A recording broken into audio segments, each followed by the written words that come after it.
29 مئی 1453 رات کا 1:30 بجا ہے۔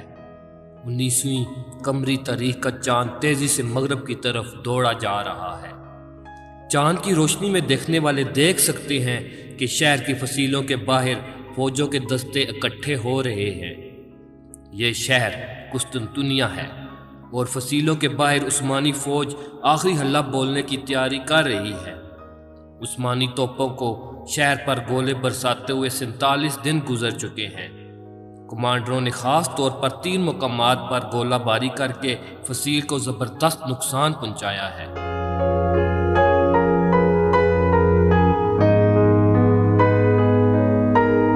سمندر کی جانب زنجیر لگا کر عثمانی بحری جہازوں کی پیش قدمی کو روک دیا گیا، مگر عثمانی فوجوں نے راتوں رات جہازوں کے نیچے چربی لگا کر خشکی پر جہاز گھسیٹتے ہوئے گولڈن ہارٹ سمندر میں جہازوں کو اتار دیا۔ صبح جب بازنطینیوں نے جہازوں کو اتنا قریب پایا تو بہت خوفزدہ ہو گئے۔ 21 سالہ عثمانی سلطان محمد ثانی اپنی فوج کے اگلے مورچوں پر پہنچ گئے ہیں۔ انہوں نے فیصلہ کر لیا ہے کہ آخری حملہ فصیل کے میسوٹیکیون کہلانے والے وسطی حصے پر کیا جائے گا، جس میں کم از کم 9 شگاف پڑ چکے ہیں اور خندق کا بڑا حصہ پاٹ دیا گیا ہے۔ سلطان نے اپنے سپاہیوں کو مخاطب کیا: میرے دوستوں اور بچوں، آگے بڑھو، اپنے آپ کو ثابت کرنے کا لمحہ آ گیا ہے۔ اس کے ساتھ ہی نکاروں، طبلوں اور بگلوں کے شور نے رات کی خاموشی کو ختم کر دیا۔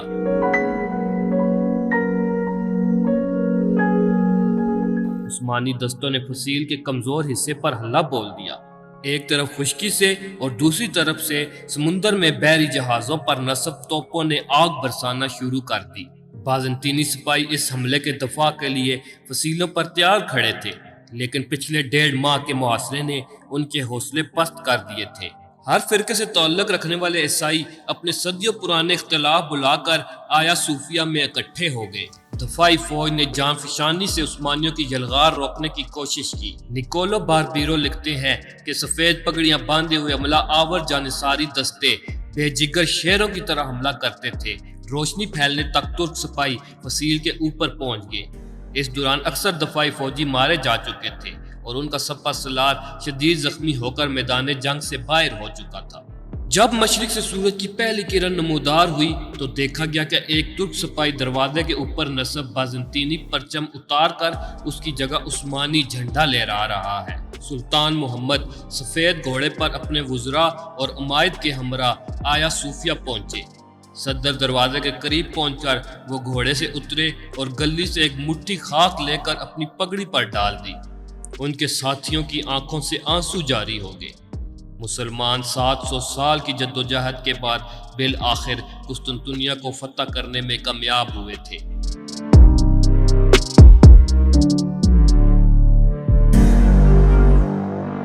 قسطنطنیہ کی فتح محض ایک شہر پر ایک بادشاہ کے اقتدار کا خاتمہ اور دوسرے کے اقتدار کا آغاز نہیں تھا۔ اس واقعے کے ساتھ ہی دنیا کی تاریخ کا ایک باب ختم ہوا اور دوسرے کی ابتدا ہوئی تھی۔ شہر پر ترکوں کے قبضے کے بعد یہاں سے ہزاروں کی تعداد میں یونانی بولنے والے شہری بھاگ کر یورپ اور خاص طور پر اٹلی کے مختلف شہروں میں جا بسے۔ تاہم نوجوان سلطان محمد کو، جسے آج دنیا سلطان محمد فاتح کے نام سے جانتی ہے، 29 مئی کی صبح جو شہر نظر آیا یہ وہ شہر نہیں تھا جس کی شان و شوکت کے افسانے اس نے بچپن سے سن رکھے تھے۔ کہا جاتا ہے کہ نوجوان سلطان نے شہر کی حالت زار دیکھ کر یہ شعر پڑھا: الو افراسیاب کے میناروں پر نوبت بجائے جاتا ہے، کیسر کے محل پر مکڑی نے جالے بن لیے ہیں۔ یوں سلطان محمد فاتح وہ خوش قسمت سلطان تھا جس کے بارے میں حضور صلی اللہ علیہ وسلم نے اپنی حیات طیبہ میں فرمایا تھا: یقیناً تم قسطنطنیہ فتح کر لو گے، وہ امیر بھی کیا باکمال ہوگا، وہ لشکر بھی کیا باکمال ہوگا۔ اس سے پہلے بھی کئی سلطان خوش نصیب کہلانے کے لیے متعدد بار کوششیں کرتے رہے، جن میں سب سے پہلے 674 میں حضرت امیر معاویہ کے دور میں ایک زبردست بحری بیڑا تیار کر کے قسطنطنیہ کی سمت روانہ کیا۔ اس بیڑے نے شہر کے باہر ڈیرے ڈال دیے اور اگلے 4 سال تک متواتر فصیلیں عبور کرنے کی کوششیں کرتا رہا۔ آخر 678 میں بازنطینی بحری جہاز شہر سے باہر نکلے اور انہوں نے حملہ آور عربوں پر حملہ کر دیا۔ اس بار ان کے پاس ایک زبردست ہتھیار تھا، جسے آتش یونانی یا گریک فائر کہا جاتا ہے۔ اس کا ٹھیک فارمولہ آج تک معلوم نہیں ہو سکا، تاہم یہ ایک ایسا آتش گیر مادہ تھا جسے تیروں کی مدد سے پھینکا جاتا تھا اور یہ کشتیوں اور جہازوں سے چپک جاتا تھا۔ مزید یہ کہ پانی ڈالنے سے اس کی آگ مزید بھڑک جاتی تھی۔ آگ مسافت کے مقابلے کے لیے تیار نہیں تھے، چنانچہ دیکھتے ہی دیکھتے تمام بیڑا آتش زار کا منظر پیش کرنے لگا۔ سپاہیوں نے پانی میں کود کر جان بچانے کی کوشش کی، لیکن یہاں بھی پناہ نہیں ملی، کیونکہ آتش یونانی پانی کی سطح پر گر کر بھی جلتی رہتی تھی اور ایسا لگتا تھا جیسے پورے بحر مرمرا نے آگ پکڑ لی ہے۔ عربوں کے پاس پسپائی کے علاوہ کوئی چارہ نہ رہا۔ واپسی میں ایک ہولناک سمندری طوفان نے رہی سے کسر پوری کر دی اور سینکڑوں کشتیوں میں سے ایک آدھ ہی بچ کر لوٹنے میں کامیاب ہو سکی۔ اس کے بعد 717 میں سلیمان بن عبد الملک نے زیادہ بہتر تیاری کے ساتھ ایک بار پھر قسطنطنیہ کا محاصرہ کیا، لیکن اس کا بھی انجام اچھا نہیں ہوا اور 2000 کے قریب جنگی کشتیوں میں سے صرف 5 بچ کر واپس آنے میں کامیاب ہو سکی۔ اس کے بعد 6 صدیوں تک مسلمانوں نے دوبارہ قسطنطنیہ کا رخ نہیں کیا، تاکہ سلطان محمد فاتح نے بالآخر شہر پر اپنا جھنڈا لہرا کر سارے پرانے بدلے چکا دیے۔